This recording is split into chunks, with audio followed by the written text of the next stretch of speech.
I'm going to read you 13 names. Darren Hoover, Johanny Rosario Picardo, Nicole Gee, Hunter Lopez, Deegan Page, Humberto Sanchez, David Espinoza, Jared Schmitz, Riley McCullum, Dylan Marola, Kareem Nikoy, Maxton Soviak, and Ryan Knaus. I apologize if I didn't pronounce any of those names correctly. I did my best to honor them by mentioning their names. Those were the 13 brave American souls we lost 3 years ago at the Abbey Gate explosion at the Kabul International Airport. And because Kamala Harris was too busy worrying about hot microphones at debates that she's backing out of, and 37 days of trying to figure out, once she's been coronated and the Democratic nominee or the presumptive Democratic nominee, who she will bless to have an interview with her, Donald Trump was going to Arlington National Cemetery to pay respect to these brave souls who lost their lives, unfortunately, way too early. And they lost their lives, as we all know, because the Biden-Harris administration screwed up and delivered one of the worst embarrassments in American international affairs, foreign policy, war, you name it.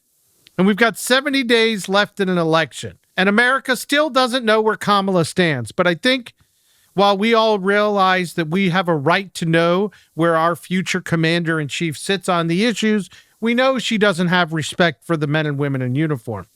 The media knows that this doesn't smell right, but they're giving her a pass. They're chomping at the bit to interview her. They're horse trading all the political gossip newsletters out there talking about who within Team Kamala, from her sister to her brother-in-law to her advisors and this one and that one and David Plouffe and you name it and Jen Mallon, Dylan O'Malley and so forth, that they're all trying to get the interview because the inner circle of Team Kamala doesn't quite have the know-how that the inner circle of Team Biden had.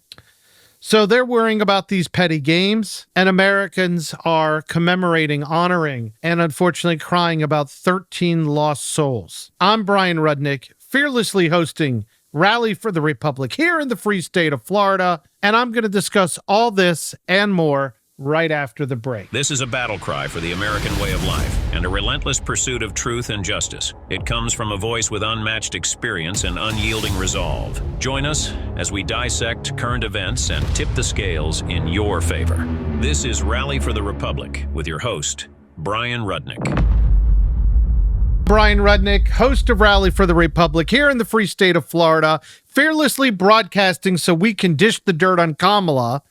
Hopefully this continues to be the reddest state in America that she doesn't have her reach in, and we'll talk about that in a moment. But with 70 days left in the election and 37 days without an interview, Americans are probably wondering, what is she hiding? And they should be. She promised to do an interview before the end of this month. That's like 3-4 days from now. And we got this anniversary that's looming she doesn't want to pay attention to. She and Trump can't agree on a debate. There's supposed to be like 3 debates in the fall, folks. Kamala wants to change the rules. She came in late. What's going on? Will one ever happen? We're going to figure that out. But first, I want to make you aware that my next episode is going to be one of the most special episodes we've ever had on Rally for the Republic. I have coming to us Lieutenant General Jack Bergman, a retired 3-star Marine general, who is the highest-ranking combat veteran serving in Congress. And he will appear on Rally for the Republic as our first congressional interview and one of the most impressive interviews we will ever have, because this man embodies patriotism, and he has one of the most unique perspectives in Congress, a man who already gave 40 years or more of his life to this country and keeps on giving. So I hope you will tune in and listen to that episode. But now let's get back to what you're here to listen to. Me rambling on about the 2024 election and all things Kamala, right? Okay. Let's get into some facts you need to help influence friends and family. I've predicted for a while to some of my colleagues and clients, Florida is going to come into play. And it looks like that. You know, there's poll after poll coming out. We're experiencing the post-convention bump. And the Hill decision desk came out saying Kamala has a 55% chance of winning in November. There's been some Florida polls coming out, and the Democrats are trying to say, well, Trump's doing all this spending in the Palm Beach media market. Clearly, he's worried. And I've seen polls that show Trump, for relatively legitimate polls from relatively legitimate people with some information that gives you reason to give thought to these things. Within the margin of error, Trump and Harris, and Rick Scott's got the same problem. So you're probably sitting there going, okay, Brian, what are you telling us we haven't heard anywhere else? What should we care about? What do we need to know? Here's the facts, folks. This election's about the economy. It's plain and simple. But the Democrats want us to think it's about two other things. First, they want us to think it's about abortion. And as I've said all along, we cannot allow that to be a deciding factor for voters, and we cannot get distracted by their tactic to discuss abortion. Now, Kamala went as far last week, like Joe Biden had been doing, and they want to talk about threats to democracy. And I was on Kamala's even Twitter feed to just look and see, it was one of the places I was trying to see, did she even talk about the lost souls from Kabul and the Abbey Gate? No, she was too busy talking about all the other nonsense. But let's talk about these threats to democracy, because it is an election about our economy and inflation and interest rates and all those things, the bread and butter issues that Americans truly have to care about. And everything else is kind of a luxury, because if you can't afford to live, what are you going to do? But you probably woke up and I heard late last night before going to bed, but it got publicized a lot more this morning about Mark Zuckerberg and how in 2021, the White House pressured him into censoring COVID-related information on Facebook, or otherwise known as Meta. And the words he used in his statement, very interesting choice of words, and I quote, repeatedly pressured. And since Sunday, we've also heard about the founder of Telegram, which is an app, and the founder's been sent to prison in France for basically similar things. So you need to understand what's going on here. You need to understand how this all ties together. Here I am putting the dots together for you. The Biden administration, which we all know Kamala Harris, big part of, she's trying to distance herself. Remember, there's all these things that she's going to fix, could have fixed them while she was in the White House. Wait, she is in the White House. But she has been a part of the team that committed all these egregious offenses to our civil liberties. The woman who's talking about being a cop, who's talking about being a prosecutor to stop criminals. She has her hands in the pie violating our civil liberties.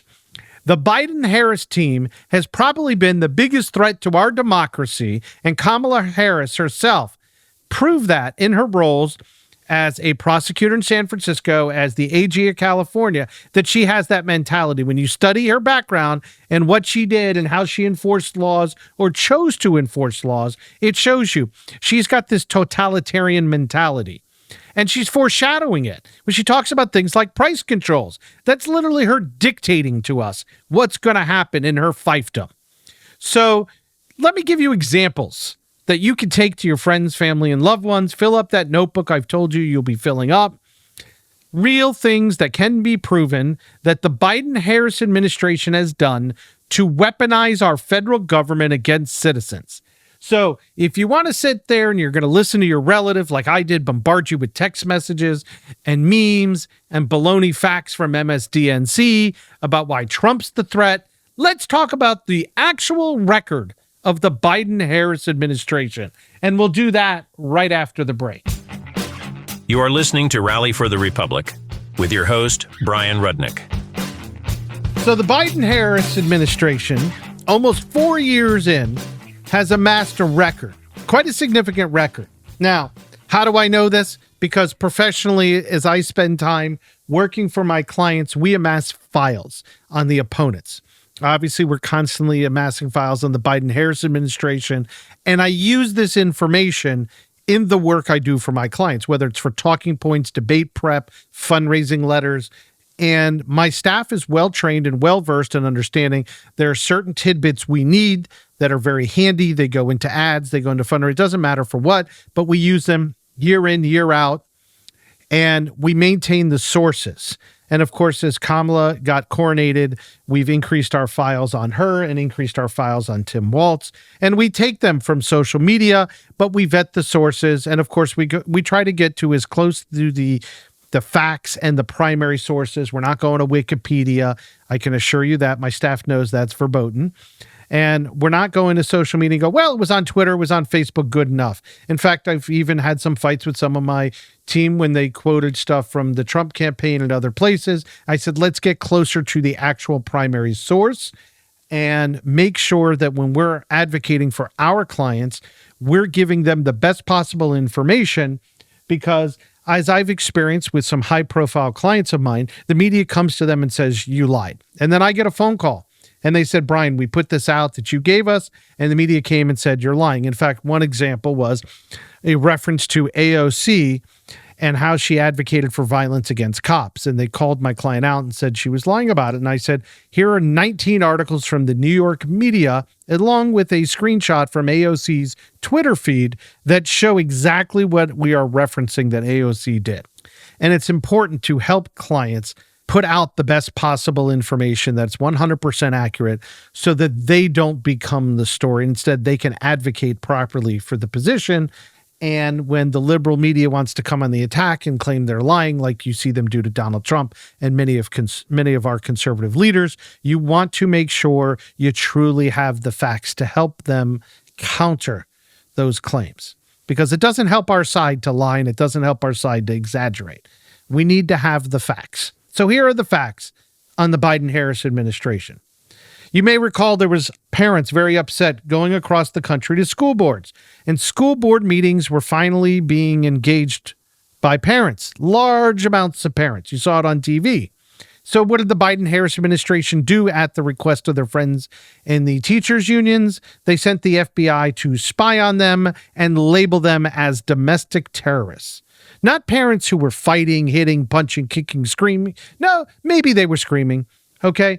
But they weren't biting, fighting, kicking, punching, or doing anything other than voicing their concerns as parents about the DEI and CRT and the transgender agenda that was going on and infiltrating the school systems, and the pro-BLM agenda that was infiltrating the school systems, which I, by the way, if you Google me and you'll see a video of my interview on Newsmax from a couple years ago, was one of those parents who went on and challenged the racist, bigoted, hate-filled equity statement here in Palm Beach County. But I continue with the Biden-Harris administration's list. So they used the FBI to go after those parents. They even used the FBI to go after members of Congress, like Scott Perry from Pennsylvania, the former chair of the House Freedom Fund. They confiscated his cell phone at an airport. They've weaponized the IRS with 87,000 agents who are going to have guns and ammo with a cachet and an arsenal that might exceed the National Guard, for all I know, based on what I've seen. And that's being used to, of course, target conservatives. They arrested people for protesting outside pro-life clinics. Not people committing violence, just people who were using their First Amendment rights. Then they spied on parishioners at Catholic churches, where these churches were known for having large amounts of congregants who were politically conservative. And then if they, of course, falsified crime statistics to make right-wing extremism seem far worse than it is in this country, which, as you know now from this election and the years leading up to it, is what the Democrats have done. Is you're a conservative and somehow you're a right-wing extremist and you're going to destroy the country and you're a January 6th protester and all that garbage.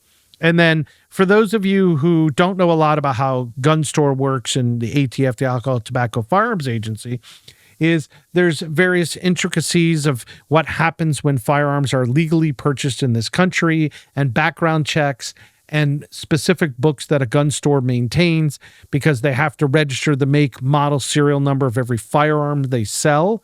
And ATF agents were going in and illegally copying records from those books, claiming to be doing audits, and they found out that was not accurate. And then when you go to make purchases, and you can see this sometimes on your Visa, MasterCard, American Express, Discover Card statements, there's these things called merchant codes, and they mark it's a restaurant, it's a grocery store, it's the dry cleaner, things like that. But under the Biden administration, they were having, I believe it was the Trade Commissioner, one of the other agencies, forced the credit card companies to have a merchant code to delineate when Americans were going to buy guns and ammo.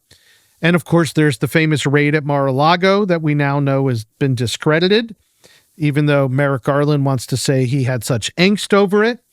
And then there's been abuse of discretion by the prosecutors as they've charged people from January 6th.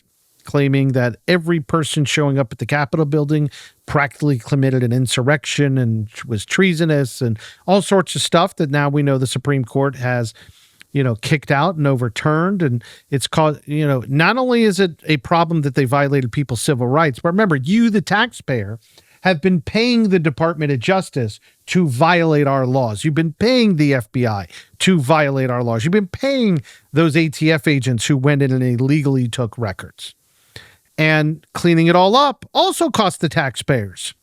And then there's the January 6 prisoners who've been treated intentionally poorly, like egregious conditions that drug dealers haven't had conditions this badly in prison. And there's the Trump-Russia hoax that they continued to manifest that got exposed in the Durham report, among other things that the FBI was doing in collaboration with the lefties to hurt Trump.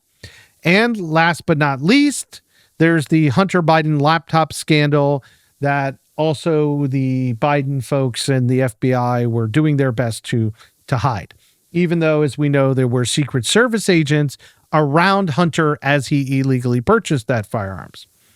So this is the stuff we know and can prove.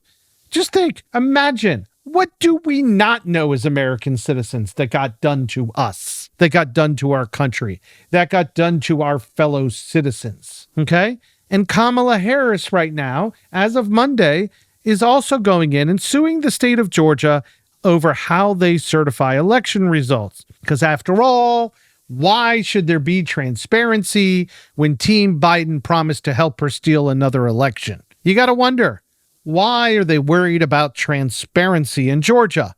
I don't care that it was a last-minute ruling. Legally, a process was conducted, a rules put in place, and they're suing because they want to exert that power and influence and avoid transparency. So to help everybody who's listening to the show, because in receiving feedback, one of the things I got told is, Bryan, this information is great, but it would be helpful if you could give us those articles. And sometimes, depending on the platform you listen to, the descriptions don't provide everything I put in them, and they don't always provide the links. So my team and I are going to start posting all the links I reference in a show through social media on posts that will begin, if not today, then tomorrow. And we will have this readily available for you to share with your friends, loved ones, and the uninformed Americans that you need to make informed. Because there isn't a day that goes by I don't have a friend, a neighbor, somebody who's asking me for this, and I'm sure that means you're asking for it. So as I was thinking about this today, and I was going through the morning news that I often read, I tend to read a minimum of 4 newspapers and about 5 newsletters just to start the day. Then I peruse other websites, and I saw an article, really a column from DeRoy Murdoch in the Washington Times.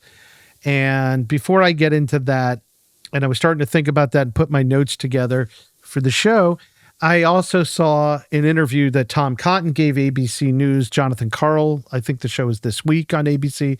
It's on Sunday. And I thought the exchanges they had, I'm going to read you a small exchange. Here's Jonathan Karl, who's an experienced, seasoned political journalist, and he's interviewing Tom Cotton, who's a very bright, patriotic member of our Senate. I think he went to Harvard Law, and he was in the Army, and just very bright, very confident, very principled man. And the exchange goes something like this with him and Karl. She said when she ran for president, she wanted to eliminate private health insurance on the job of 170 million Americans. And Karl responds by claiming it's not her position now. So Cotton says, well, how do you know that's not her position now? How do you know that it's not her position? Because remember, 37 days, Kamala has been coronated but not given an interview, not put out any true policy positions. And Karl's claiming, well, she no longer supports the position, but she's not indicated it. So, of course, Cotton goes back and he says, she has not said that. She has not said that. She has not said that. Maybe anonymous aides on Friday night said that, but the last thing that she said. And Karl cuts him off and claims Harris was not taking positions, this is a quote, not taking the positions of the far left of her party. She's clearly making an effort to move to the middle. So it's interesting. She's making an effort to move to the middle. This is what the media has bought. Hook, line, and sinker. They don't have a quote from Kamala Harris saying, I've modified, I'm going to the middle, I don't accept the far left. No statement to that effect. We did hear price controls, which doesn't sound like a middle-of-the-road position. We've heard other things. So DeRoy Murdoch puts out, he's an African-American journalist, syndicated columnist, a communications consultant, a former Politico, and done a lot of great things. I think he worked on the Reagan campaign and maybe the Bush campaign, and he's been writing columns for a very long time.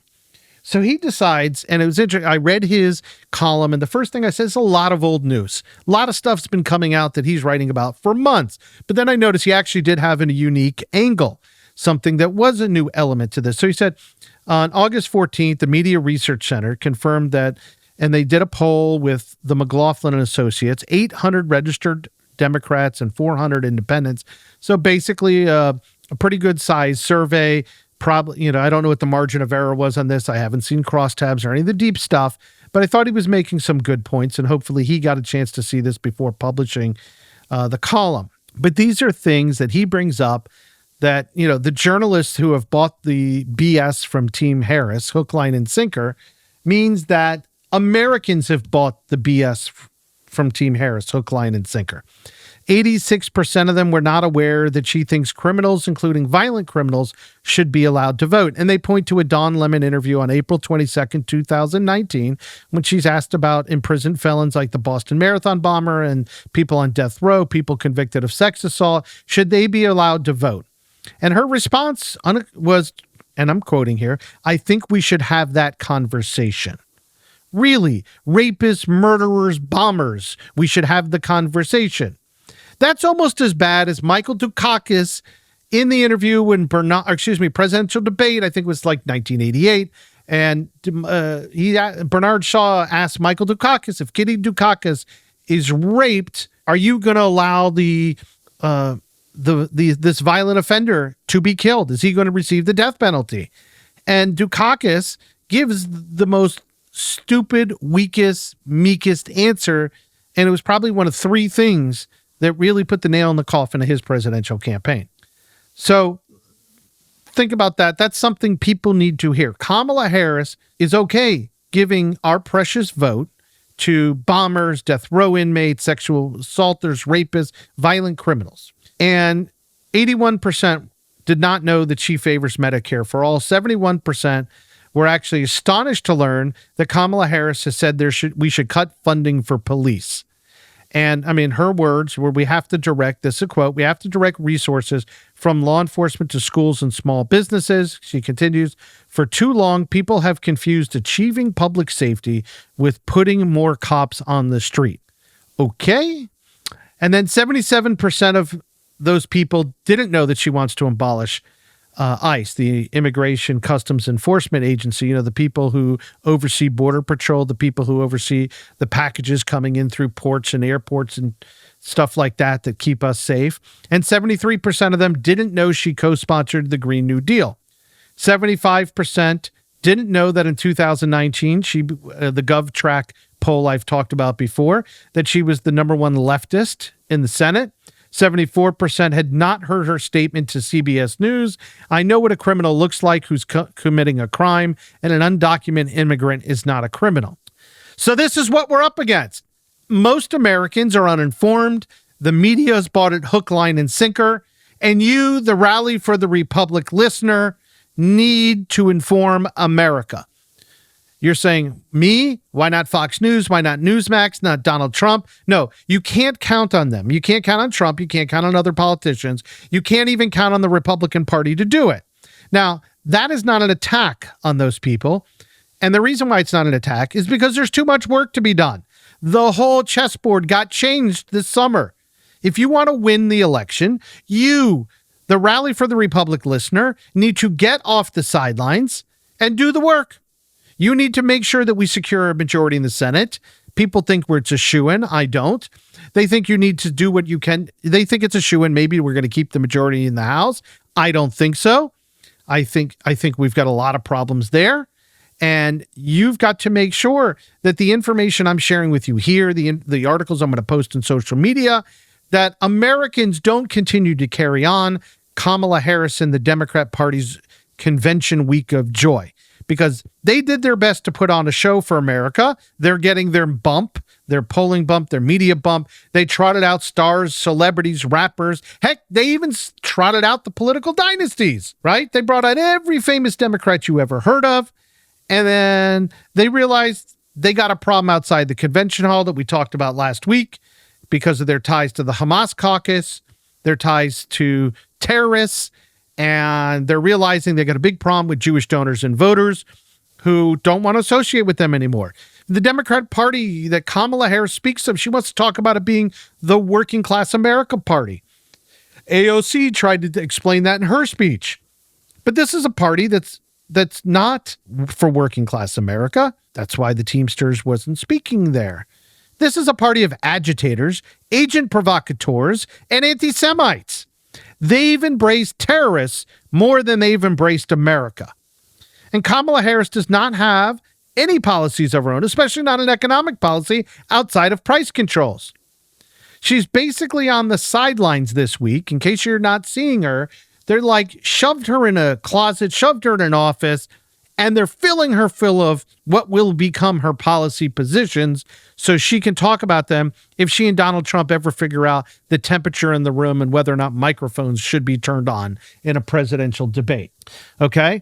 But Donald Trump did something masterful. So this is not all gloom and doom today, people. Donald Trump did something masterful. The media is not exactly seeing it. I see it. He personally engaged in counter-protesting, or counter-programming. And it would be nice if Donald Trump didn't have to do all the work for himself. It'd be nice if his team could do it. It'd be nice if the GOP, if the conservative base, if you, the Rally for the Republic listener, could also participate in this. But even then, he did the press conference at Bedminster. He talked about the price of food. Then he went down to the border, and he brought families impacted by the Biden border crisis and fentanyl.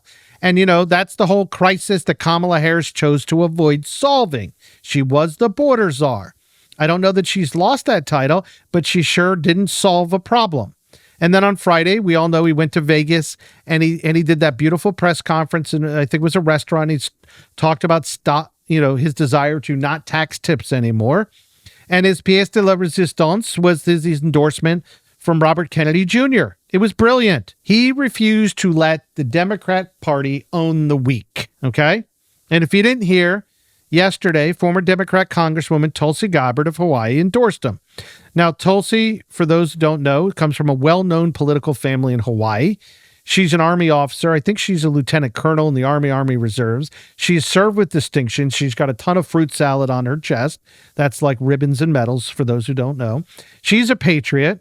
She left the Democratic Party because she realized, like RFK, how corrupt it is. And recently, she became a victim of the Biden-Harris weaponization of our federal government.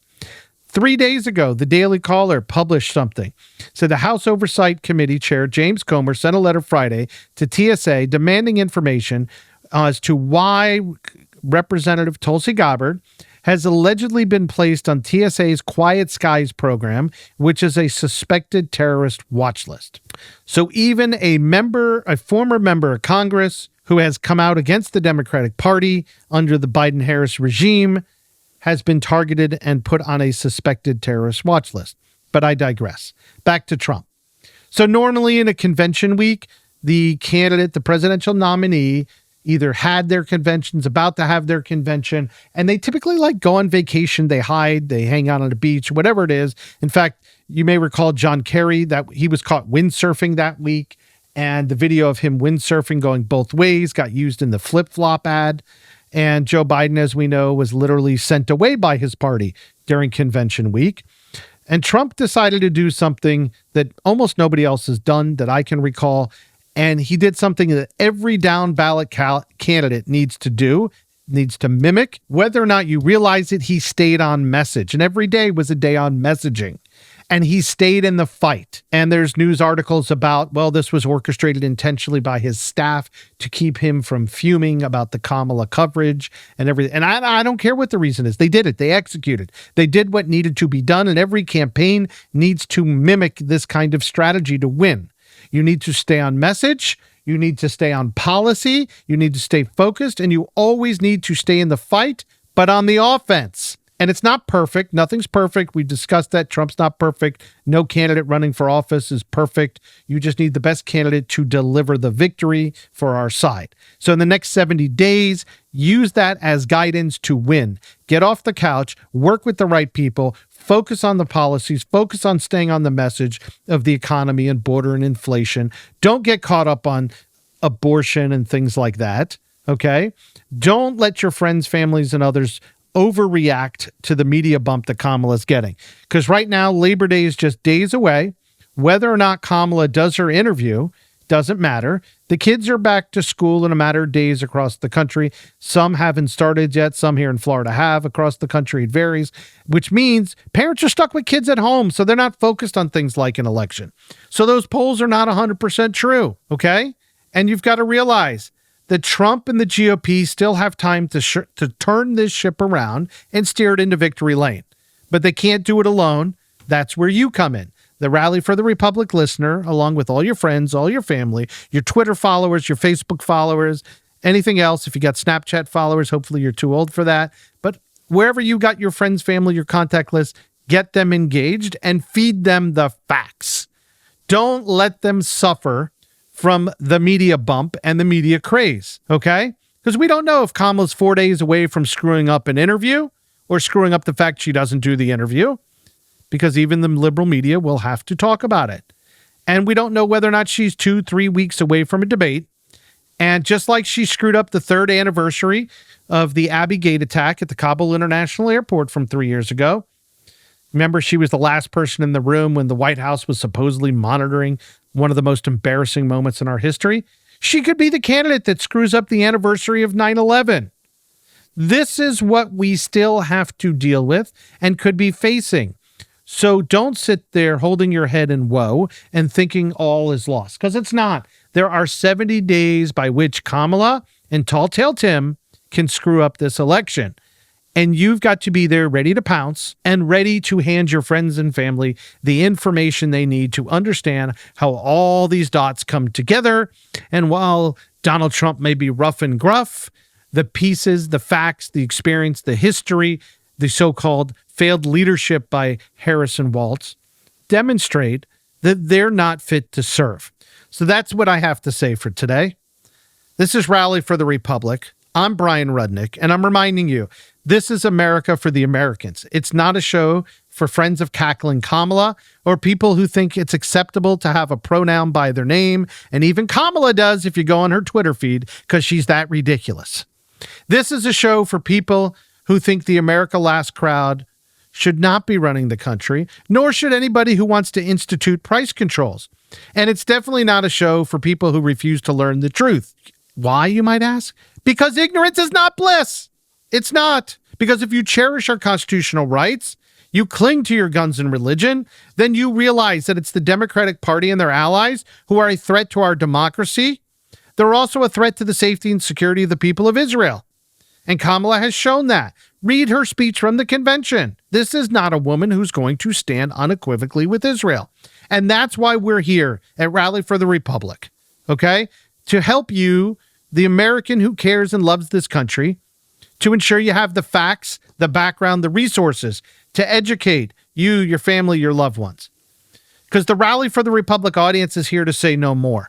We're taking back this country at the ballot box, and we're going to send Kamala Harris back to California, and she can cackle to her heart's desire. So please continue to join us at Rally for the Republic. Engage with us. Feedback at rallyfortherepublic.com. That's feedback at rally4therepublic.com. Please share and like us on your podcast platforms and in social media. And remember, the most important thing is the next episode. You want to tune in, listen to my upcoming interview with General Jack Bergman of Michigan One.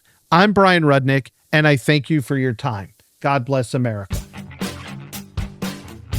Thank you for joining us on Rally for the Republic, where we are fighting for America's future. Visit 1776coalition.com. Rally for the Republic podcast is available on Spotify, Amazon, Apple, and Google Podcasts. Don't forget to like, subscribe, and download. Join Bryan Rudnick next time as we continue to fight for the American way of life and challenge the hypocrisy. This is Rally for the Republic.